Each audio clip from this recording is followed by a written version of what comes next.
नमस्कार मित्रांनो, जय शिवराय. मी आपला मित्र गोरखनाथ येवले. तर आपण गावरान कुक्कुटपालन करत आहोत मित्रांनो.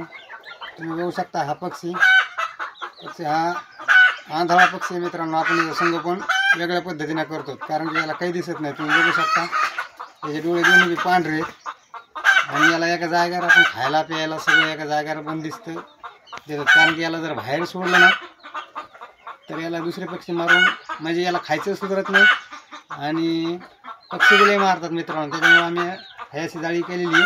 तुम्ही बघू शकता ह्या जाळीमध्ये ते इथं असते त्याचं पाणी खाद्य सगळे एका ठिकाणीच असते मित्रांनो याचं. आणि त्याची क्वालिटी बघू शकता. 6 महिने कंप्लीट झाले मित्रांनो. 6 महिने कंप्लीट झालेले मित्रांनो ह्या पक्षाला. आणि एवढा तप्पड डोळ्याने गेला मित्रांनो पक्षी. हा डोळ्याने गेला, आंधळा आहे. तरी पण आपण याचं संगोपन केलेलं आहे. तर कुक्कुटपालनामध्ये प्रयत्न जर असतील तर सक्सेस होऊ शकत, नाही तर काही उपयोग नाही. तुम्हाला सांगतो बघा, आंधळा पक्षी आपण प्रयत्न केले म्हणून आज जगला आहे, नाही तर हे मागच गेला असता. तर चला आपण याला सोडू यामध्ये.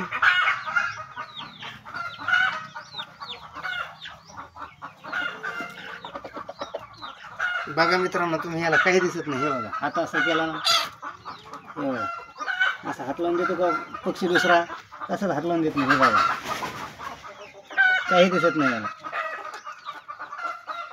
बघू शकता तुम्ही, ज्यावेळी स्पर्श होईल